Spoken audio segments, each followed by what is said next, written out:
Hi, I'm Dick Cavett.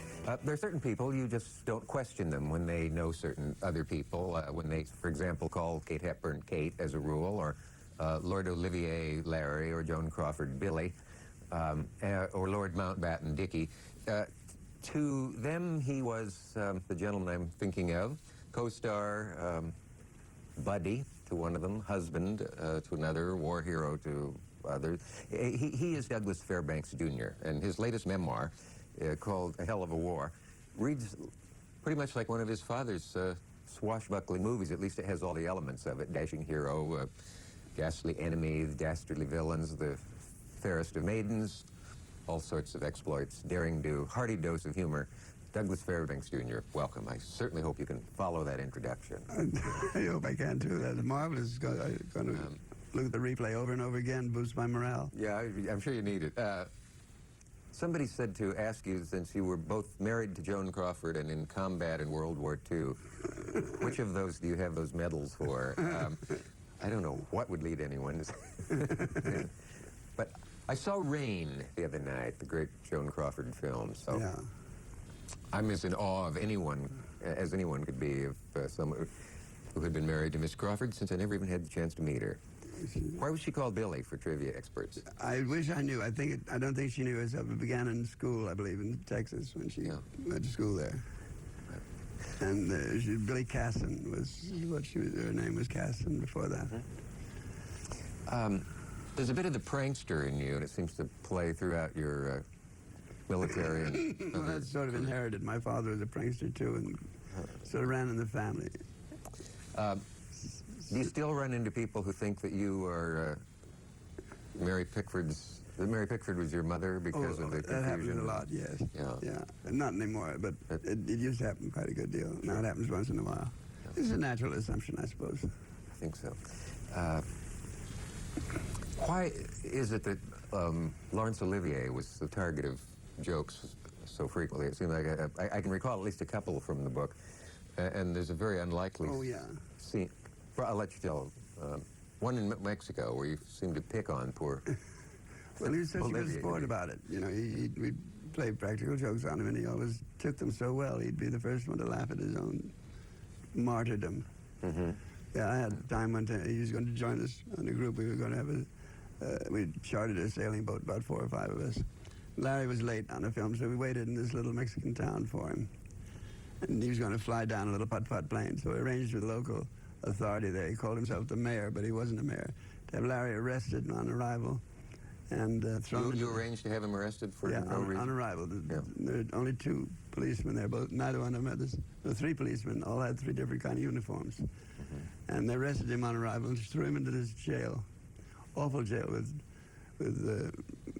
cobwebs, and it was a filthy thing, a 1-room prison. We let him stay there for a whole hour, and his only crime was being an Englishman. That's all he was charged with. And he said, "What do you mean? What's the crime in that?" He said, "Where's the British consul?" The fellow said, "We don't recognize Britain." And so we let him stay there for a full hour. So when he got out, he roared with laughter. He thought it was great. Can you point out where the humor is in that? I don't see why. I can't imagine myself roaring with laughter. No, but you would if you're about 21 or 20 or something like that. So I'm an old fogey, am I? Well, so am I now. I don't think that's the sort of thing I do now, but in those days we thought it was thigh-slapping funny. Did you let him off with that? Sure. Or was there... oh, wait, there's another thing where leaping off the mast of the ship or something? Oh, yeah, jumping off. He told him we jumped off the mast of the ship, which we didn't at all, but he did and knocked himself out. He was a marvelous sport. He knocked himself out by landing... belly flopped. In the water, of course. In the water, yes, of course, yes. Yeah. And then another time... He doesn't sound as bright as I'd often thought he was. Well, he was innocent. He was bright as hell. He was a kid, I guess. We have to remember that. Yes, but he trusted me, which was a very dangerous thing to do. Is it unpleasant for you, or pleasant, to look at a film from your extreme youth? Is it... It's interesting if it's a good film. If it's a good film, it's interesting to see the different techniques of photography, of lighting, and camera movement, and acting techniques of other people as well as myself. Yeah, as a sort of museum piece, it's interesting sometimes. When you see Gunga Din, for example, and AMC or Late Show or something. Yeah. Does it trigger the same memories each time, or can you get a kind of layered? Well, that sort I of would have where you think, considered that "I old. I forgot." mean, I was thinking things going way back, long before that. Yeah. Going it in, I can remember that halfway through the film, we got a message that the front office didn't think it was going to be very good, and it was costing so much. We were to pay everybody off and wrap up the show and go home from location. We Closed down in Closed the down middle the of show. the, where were you? Were in the California desert? desert, somewhere? yeah. Yeah. We had hundreds of horses out there and a lot of extras, all living in tents. And 110 degrees in the shade. Some days it's terribly hot and very uncomfortable. And so George Stevens hands me this telegram from the studio saying, wrap up. We're at this point, don't waste good money after bad. And what'll we do? And I said, well, the only thing to do is pretend we didn't get the message, keep on working. Which is what we did. So 3 or 4 days later, things started looking better, and they said, never mind the original message, and we kept on, and that was the way the film got finished. In other words, you saved the film. Had you not said that, we would have half a movie. Very probably. Not at all. Hard to say definitely, but it's very probable, yeah. Close shave. When we come back, I'd love to, well, any number of things I'd ask you about. One of them, perhaps you can clear up something that's been a mystery for me for many, many years. Douglas Fairbanks Jr. will be right back.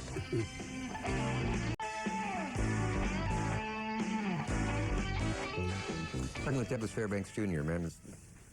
Distinguished is a word that really only, to my mind, fits a few people that it's applied to, and you're certainly one of them. And not only for your war career, I mean, not only, of course, for your showbiz career, but for your war career. And yet, you maintain from time to time in the book that you are afraid, that you have cried in the face of danger and various things, and examples. So, and I guess you have to be suspicious of people who claim they don't have any fear at all. Yeah, other than that, they have no imagination. If they have any imagination, you'd be terrified, as I was all the time. Can you recall the first time you realized this might be it? This is the closest shave I have had up to this point in my life? Well, I'll try and make it less gruesome than it actually was, but I was standing shoulder to shoulder with a fellow in Yugoslav coast, and we were talking about withdrawing. We were on a commando raid, both Americans and British together, and we were withdrawing to first light of dawn. We were seeing that our men got back on their little boats, and we were going to follow, and I said, "Are you all right?" Turned around, and he was dead. He was just standing up, leaning against me, and I stepped aside, and he fell over, and that was a big shock. That was the definition of having it come close, wasn't it? Yeah. I can't help wondering why you said, "I'll make it less gruesome than it was." Is that a sick curiosity on my part? Well, because the shell that killed him was pretty thorough. I see.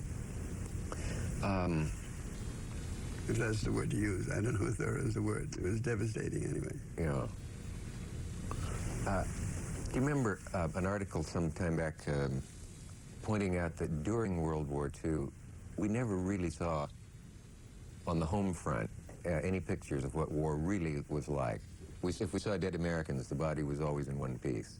That's right. But that every soldier knows that to turn and find half of your friends standing next to you is not unheard of. And I've always wondered how on earth, as a kid, you imagine yourself in the war, how I would have handled those things. And you had a chance, of course, to find out. Well, I think one romanticizes the thing, and you think back on maybe days of horses and knights in armor and shields and so forth, and guns that just go bang, bang, and don't really hurt. It's still playtime till it happens. Suddenly, there you are.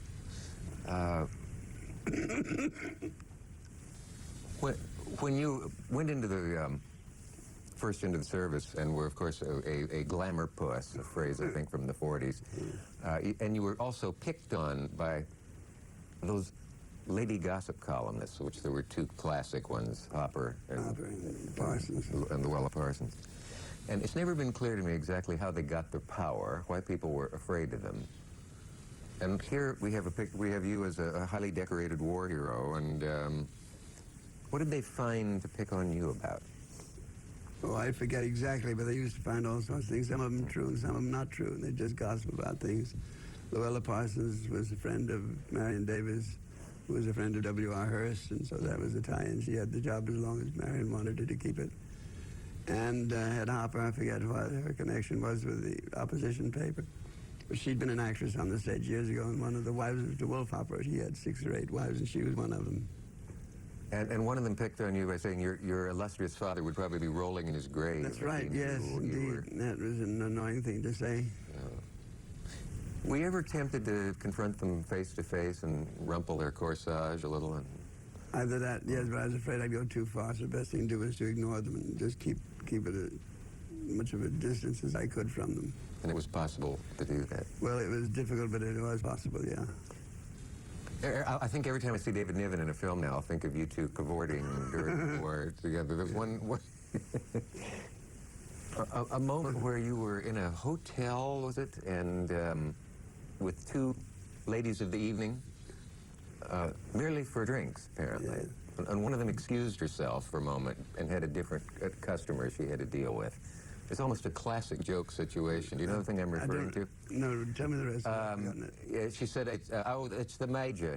The major. Oh, yes, that's right. It almost sounds like the setup for a classic situation. Well, yeah, we didn't know who they were told. We just were in the blackout. Somebody bumped into us and said, come on up for a drink. So we said, well, why not? It's a free drink in the blackout. We went up and we found that these 2 ladies of the evening were there. And we said, well, the drinks are free anyway. And we said, thank you. And we heard a clump, clump, clump outside of somebody coming up the stairs. Said, oh, that's the major. So she had a customer on the major. So we wished them good luck and went on our way. There's not much of a story beyond that, I don't think. There's a little more description in the book for people. Oh, probably. It has to do with the word giddy-ap and whoa. That's right, yes. So on. But it's an example of what shows this book could very well make a very amusing film. Who do you think would play you if you had the casting choice? I'd need some notice for that. Okay. But we used to have a lot of fun with Niven and framing different people. You get the feeling that the movie Colony was a lot more fun place to be in those days for some reason. With certain people. That they were more colorful and better. I had some fellow break in. He was just having a nice flirt with a girl all by himself in the place, and I had another fellow break in and pretend to be her husband. He stood about 6'6" and overwhelmed me, going to thrash him, and Niven absolutely fell for the joke completely, and had to finally say, no, it's all right, calm down. It's a joke. Sadistic sense of humor. We'll be right back. The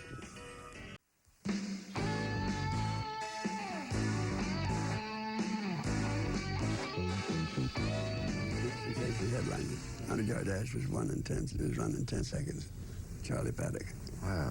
Oh, here we are back. Mr. Fairbanks was just telling me, remembers when the 100-yard dash was first run in 10 seconds. Charlie Paddock first ran the 100-yard dash in 10 seconds. There was big headlines all over the place, broken every record. Now it's way down below that, 9-something now. Can you explain to those who might not know who Dickie Mountbatten is? It sounds like a child actor when you say it that way. How the devil he got the name of Dickie, I don't know. His formal name was Lord Louis Mountbatten, and his family name was Battenberg. His father had been a German, but didn't like being German, and he went over and became a British citizen and changed his name from Battenberg to Mountbatten. And so that was the way it happened. That was his father. And so Dickie, and then his older brother, who had another title, I forget what the title was, that his father got. He was related to the royal family. In some remote, he was a cousin. Was it your wife who made the faux pas, please take off that hat, it makes you look so horribly German? His wife said that, Yeah, Edwina. Edwina. Yeah, she did say His that. wife, yeah. Yeah. The whole Germanness of the English royal family is always sort of ironic in a way because of deadly enemy. Yes. Enemy ship. And they're very aware of it too, because they got terribly anti-German politically, you know, but very cozy on the family end of it. Was there any bad feeling in Hollywood when some people didn't go to war and some did? You know? I suppose there was, yes. I was away so early, I just heard about it myself. I'm not sure, but I believe there was, yes. You said David Niven was the very first He was the to very go. first one of the British colony to go off. The day after the war was declared, as a matter of fact. But others went when they could. And you were knighted? Knighted years later, yeah. But not for that. No. No, that was because of care. I was one of those responsible for care having started, and also British war relief, and a few other accumulated things on international affairs. It's strange to remember that there was a time, I just as a kid remember hearing the war on the radio. Yeah. But there was a time I remember sensing that we might not be winning this war. I could tell from the way the adults were behaving, and then Yes, the I fact suppose it was. it was not a foregone conclusion. Not at all. And I remember thinking, does that mean the German soldiers that we see in the movies will be marching the streets of, in this case, Grand Island, Nebraska? And did it ever occur to you in the war, in those camouflage places, and when you were out at sea and being shot at and various things, that we might not win? I might be involved in a losing enterprise here? Oh, that was always a possibility. Otherwise, you wouldn't have put so much effort into it. You had to keep that in mind. Oh, you yeah. You didn't have the foolish confidence of a movie hero. Oh, God, no confidence at all. Lack of confidence was the main problem. Yeah. So movie training, movie soldiering and war soldiering, the one did not necessarily help in the other. Not at all, no. Did you get, as they say, ragged by your buddies mercilessly for being... Mercilessly, yes. At first, when I joined a ship, they'd sort of say, what's this fellow doing here? You're trying to show off, be a movie hero and so forth and so on. So it was always a little difficult when joining a new ship or getting on a new job, sort of live down my civilian life. Particularly when they knew that you had dated glamour women and so on. Including Katharine Hepburn. That's right, Yeah. yes. Well, we did a film together. And there's a moment in there where I think almost every boy can identify with. Something like this has happened in his life at some point or other. You brought Miss Hepburn home from a date. Oh, how do you remember what I'm that? referring to? Yes, that's... Gosh. Yeah. I don't know whether I got the whole story right myself. I know that I thought she was, the sun rose and set around her. I thought she was so wonderful. She is a grand gal. I talked to her just about a week ago, and she's in fine shape. And I had all sorts of romantic visions about her, and then I dropped her off in their house, and I saw her go out the back door. The car was in a position I could see around the house to the back door, and she went out the back door, got in somebody else's car, and drove off. That was the end of my illusions of being her. She did that right where you could see her without it? No, it was the back door, but she didn't know I saw her. She didn't know. So just like in a bad movie, she slipped out the back. Slipped out the back door. Did you ever find out who was more desirable than you were in that other car? Do you have a theory of who was in it? I think I probably did at the time. I don't know now. The clock forces me to interrupt. We'll be right back with Douglas Fairbanks Jr. Stay with us.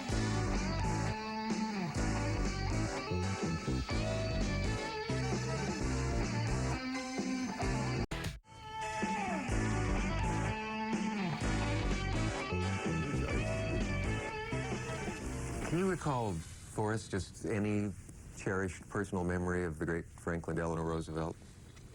Oh, yes. Oh, I'd love to have notice on that question. I hate to throw it to you so broadcast that way. Yeah.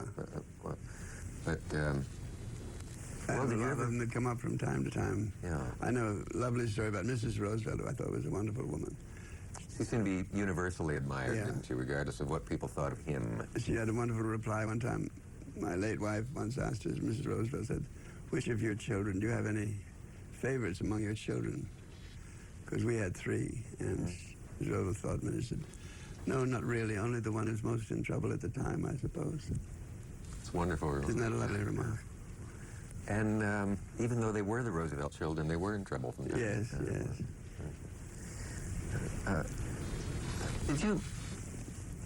Would you call it a reconciliation with your father near the end? You refer to how you sort of got on better terms We wouldn't call it with him near the reconciliation end because of we your never life. falling out, really. You were never totally... No, we're just shy of each other, Estranged. terribly shy. He'd be away maybe for 6 or 8 months on a trip, and he'd come back and he'd ask me up to dinner or something like that, and I'd go up and see him, and He'd go into the room and he'd say hello, and I'd say hello, and we didn't know how to express ourselves beyond that. Just terribly shy of each other. We were very fond of each other. And then towards the end, we got very close. But for most of the life, we were just fond but shy, embarrassed, didn't know quite how to behave. Is there anything, if you had it to do over, you could have avoided that? Or is it, Not with our temperaments, I don't think so. Because we weren't naturally demonstrative. You could feel things but not show them. And wanted to, had every intention of doing it, would have a desire to say something or do something, or slap on the back or do something, but never could get around to it. So are there regrets? Do you wish there are conversations you still wish you'd had with him if you'd had Oh, a yes, chance? yes. I think everybody has some of those. And should actors ever be presidents of the United States? I think it happened at least once in our lifetime. Somebody made the remark, were they sure he was an actor? That was not my remark, but somebody made that remark at the time. Yeah. So that's in question. Other people say, well, was he a president? So I don't know. But he was a nice fellow, and I think he probably did do his job very well. I don't see why not. An actor is somebody who pretends to be somebody else as part of his job. It's not that he is somebody else, he's just pretending to be somebody else. This is almost like saying, should a writer not write personal letters? He should only write novels. You know, it's sort of mixing up what the business of acting is. Corby Dall and someone else agreed once that Gregory Peck had the brains, the savvy, and the know-how to actually be president, creditable president. And I don't know him that well. Sort of hoping he will be someday. Mr. Fairbanks, what an incredible, enviable, wonderful, colorful life you've led, and thanks for dropping by and I'm so flattered that you had me. and spending a smidgen of it with us. Well, thank you for having me. And good luck on a hell of a war. That's the title of the book. We'll see you next time. So long.